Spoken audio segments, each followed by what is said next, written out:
সুন্দর করে আল্লাহ রাব্বুল আলামিন আমাকে বানিয়েছেন। হাজারো এমন বেঈমান আছে বলে আল্লাহ আমাকে কি দিয়েছে, আমরা আল্লাহর ইবাদত করি কি করি? কয় না না কয় আল্লাহ আমাকে কি দিয়েছে? আরে পাগল, একটা পা যার নাই তাকে জিজ্ঞাসা করো বাবা পায়ের কতটুকু দাম, হয় কি নেই? আল্লাহ রাব্বুল আলামিন এত কিছু দিয়েছেন, তবুও আমরা আল্লাহর শুকরিয়া আদায় করি না। তার জন্য যারা যারা আল্লাহর শুকরিয়া আদায় করে না, তাদের জন্য আল্লাহ রাব্বুল আলামিন কোরআন কারীমের মধ্যে ঘোষণা করে দিয়েছেন, লা ইয়াশকারতুম লা যিদান্নাকুম ওয়া লা ইয়াকাফারতুম ইন আযাবি লাশাদীদ। যারা আমার শুকরিয়া আদায় করবে তাকে শুকরিয়া করার জজবা বাড়িয়ে দেব। আবার নামাজ পড়বে, আবার নামাজ পড়ার মন চাইবে, হয় না হয়? কিন্তু কতটা বন্ধন সিস্টেম নামাজ দিয়েছে। বন্ধন বুঝেন তো? বন্ধন বুঝেন? বন্ধন বুঝেন না? মাসে মাসে বউ বন্ধন দিয়েছে, টাকা নেয়, কমান না পান? হ্যাঁ, এই যে বন্ধন সিস্টেম করছিলেন নামাজ দিয়েছে, শুক্রবার করে শুয়ে করে 12 রাত নামাজ পড়া খায়, 32 টাকা পড়বে কি বলছে?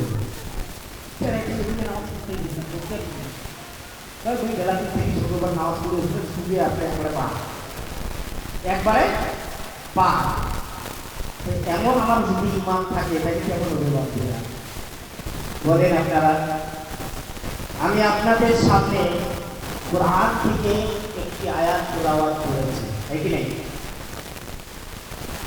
কোরআনের আয়াতের মধ্যে আল্লাহ রাব্বুল আলামিন বলে দিতেন, ও পৃথিবীর মানুষ এমন চালাক হবে তোরা আল্লাহ রাব্বুল আলামিন আগেই জেনে রেখে দিয়েছেন। আল্লাহ রাব্বুল আলামিন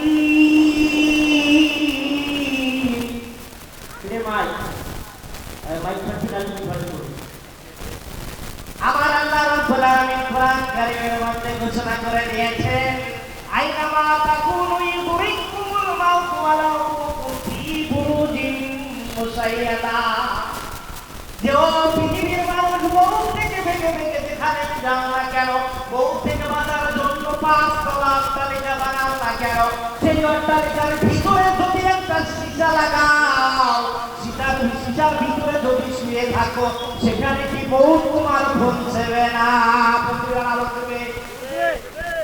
এই জন্য আল্লাহ রাব্বুল আলামিন বলেছেন, বউ থেকে ভেঙে ভেঙে যেখানে যাও না কেন, বউ থেকে বাঁধার কোনো ধারণার রাস্তা নাই। ইউদরিকুমুল মাউত ওয়া লাউ কুনতুম ফি বুরুজিন মুসাইয়াদা। যত বড় আলা বানাও, যত বড় ব্রিজ বানাও না কেন রে সোনা, সেই বউটা হযরত আজরাইল ওই জায়গাটাকে ভেঙে চুরে চুরমার করে তোমার কাছে পৌঁছে যাবে, যাবে না? এর মানে কোথা গেল পয়সা দিয়ে মৌতকে ছাড়িয়ে দেওয়া যায়? যায় না? এ বাপজিরা, বসুন বসুন, এদিকে ওদিকে ঘোরাফেরা করছেন, জানি না কি কারণে, আল্লাহ বুঝে যায়। এর দ্বারাই বোঝা গেল মৌতকে টাকা দিয়ে ছাড়িয়ে দেওয়া যায় না। মৌতকে যদি টাকা দিয়ে ছাড়িয়ে দেওয়া যেত, আজকে এই তিলার মধ্যে আমি মাওলানা দাঁড়িয়ে আছি, হযরত আজরাইল আলাইহিস সালাম যদি এসে আমার সামনে দাঁড়িয়ে যায়, পুরা তিলাওয়ালা সবাই মিলে 10 কোটি টাকা চান্দা করেছেন। চান্দা করে আজরাইলকে বললেন, ও ভাই আজরাইল, 10 কোটি টাকা নিয়ে যাও রে সোনা, তবে কিন্তু শহীদুল মাওলানার আজমত হবে না। আজরাইল মানবে?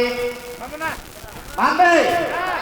10 কোটি 20 কোটি টাকা লাগান, যে আমার ভোটকে আটকানোর জন্য 20 কোটি টাকা সবাই চান্দা ফান্দা করে জমি বিক্রি করে যা পাচ্ছেন করার জন্য টাকা এককাট্টা করে দিলেন। দেওয়ার পরে আজরাইল কিন্তু মানবে না। মানবে? এর দ্বারাই বোঝা গেল টাকা দিয়ে মৌতকে ছাড়িয়ে দেওয়া যায় না।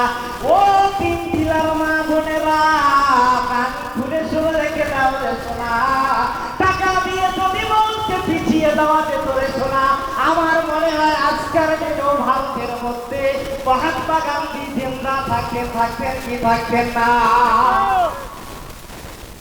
এখন প্রশ্ন আছে, টাকা দিয়ে মৌতকে ছাড়িয়ে দেওয়া গেল না, এখন যদি পুরা দিন খিলাওয়ালা হাতের মধ্যে চাকু নিয়ে দাঁড়িয়ে যায়, কারো হাতের মধ্যে বম নিয়ে দাঁড়িয়ে যায়, মা পুরো হাতের মধ্যে চাকু,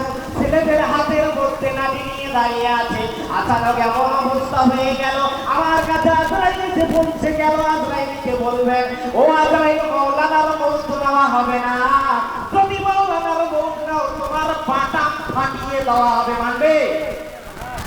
সকালে হাতের মধ্যে না কি বুঝতে পারা, আজরাইলের বাবা ফাট করে দিল, মানবে? বাটাম ছুটি মারবে, বাটাম ছুটি মারবে। যে টাইমের মতো আছে সেই টাইমের মধ্যে বাটাম মেরে চলে যাবে। এই জন্য বোঝা গেছে রে সোনা, টাকা দিয়ে মৌতকে ছাড়িয়ে দেওয়া যায় না বটে, কিন্তু দাদাগিরি পাওয়ার দিয়েও মৌতকে ছাড়িয়ে দেওয়া যায় না, যায়? এই জন্য কবিরা বলে, মাটির পিঞ্জিরা ভাঙিয়া চুরিয়া একদিন তো যাইবে পাখি উড়িয়া উড়িয়া যাইবে। এখন প্রশ্ন আছে, যে ব্যক্তি 5 ওয়াক্ত নামাজ জামাতে শহীদ পড়ে, যে ব্যক্তি রাত্রে অন্ধকারে কোরআন তেলাওয়াত করে, যে ব্যক্তি রাত্রে অন্ধকারে সারা রাত জেগে জেগে নফল ইবাদত করে, যে ব্যক্তি মানুষের সঙ্গে ভালো ব্যবহার করে, যে ব্যক্তি মানুষের সঙ্গে বিবি বাচ্চার সঙ্গে ভালো ব্যবহার করে, দান খয়রাত করে, আল্লাহকে রাজি খুশি করার জন্য আযান হওয়ার সঙ্গে সঙ্গে মসজিদে যায়, ওই মানুষের কি মওত হবে না? কথা না পায়, বোঝা না পায়, মওত হবে কি হবে না? এর দ্বারাই বোঝা গেল রে সোনা, আল্লাহ রাব্বুল আলামিন কুরআন কারীমের মধ্যে ঘোষণা করে দিয়েছেন, কুল্লু মান আলাইহা ফান। পৃথিবীর বুকে যত সমস্ত জিনিস থাকবে রে সোনা, সব জিনিসগুলো ফানা ফানা হয়ে যাবে। এর দ্বারাই বোঝা গেল নামাজ পড়ে পড়ে মৌতকে ছাড়িয়ে দেওয়া যাবে না। আমার মায়ের সিদ্দিকা রাদিয়াল্লাহু তাআলা ঘোষণা করতেছেন, আজ থেকে তোদের মধ্যে জনাবে রাসূল সাল্লাল্লাহু আলাইহি ওয়াসাল্লাম যখন নামাজের মধ্যে দাঁড়িয়ে যেতেন, যখন ঘরের মধ্যে প্রবেশ করতেন রাসূল, আয়েশা বলতেছেন রাসূলের পা গুলো ভুলে ভুলে গেল। রাসূল বলতেছেন, আমার আয়েশা বলতেছেন, আমার রাসূলের মতো ইবাদত করনে वाला বান্দা, আমার রাসূলের মতো ইবাদত করনে वाली বান্দি আজ পর্যন্ত পৃথিবীর বুকে জন্মগ্রহণ করেন নাই। কিন্তু একদিন আচানক এমন একটি সময় হয়ে গেল, হযরত জিবরাইল আলাইহিস সালাতু ওয়াস সালাম এসে আল্লাহর রাসূলের সামনে এসে সালাম করে বলতেছেন, আসসালামু আলাইকুম ইয়া রাসূলুল্লাহ ইয়া হাবিবাল্লাহ। রাসূল সালামের জবাব দিয়ে জিবরাইলকে বলতেছেন, ও ভাই জিবরাইল,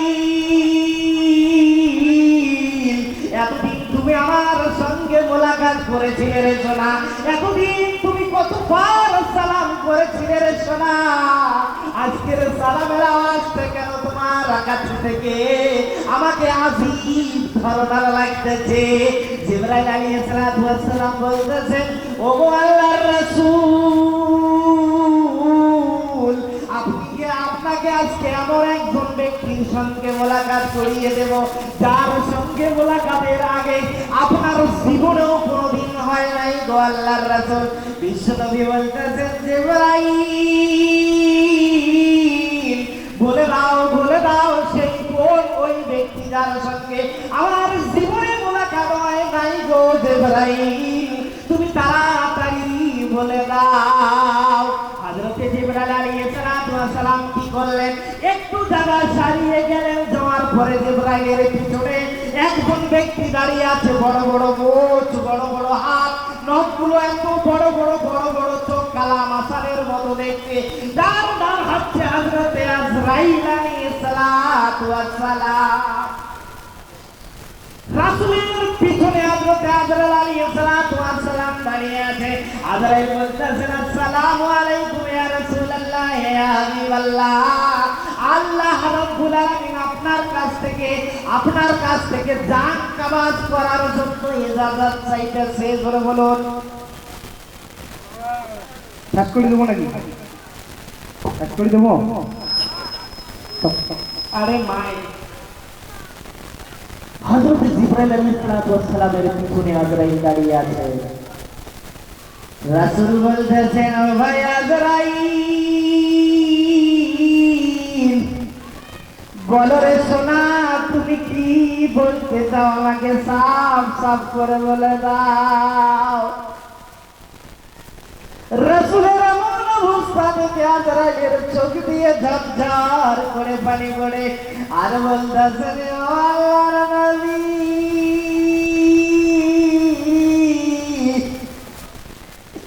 আমি যদি আগে জানতাম গো আল্লাহর রাসূল আপনার মতো এত সুন্দর নবীর জান কাওয়াজ করতে হবে, আমি আজরাইল যদি আগে জানতাম আপনার মতো রাহমাতাল লিল আলামিনের জান কাওয়াজ করতে হবে, ওগো আল্লাহর নবী আমি কথা বলতেছি, আমি এই জিম্মেদারি জান কাওয়াজ করার জিম্মেদারি নিতাম না।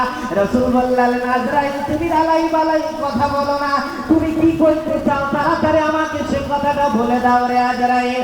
আজরাইল বলতেছেন গো আল্লাহর রাসূল, আপনার জান কাওয়াজ করার জন্য আল্লাহ রাব্বুল আলামিন, আপনার সঙ্গে মোলাকাত করার জন্য আল্লাহ রাব্বুল আলামিন, আপনাকে দেখার জন্য আল্লাহ রাব্বুল আলামিন ওই সত্য আসমানে আল্লাহর আরশে বসে ইন্তজার করতেছেন। জোরে বলুন সুবহানাল্লাহ। আমার রাসূলের সঙ্গে মোলাকাত করার জন্য আল্লাহর আরশে কে বসে আছে? আরে বাচ্চা কথা বল না, কে বসে আছে? আল্লাহ রাব্বুল আলামিন। আমার এমন মৌত হইতে লাগে নাকি? আমার মৌত এমন হইবে? আইল খেলাম তো মাস্টার, আইল বুঝুন তো, আইল বুঝুন কথা কি করে?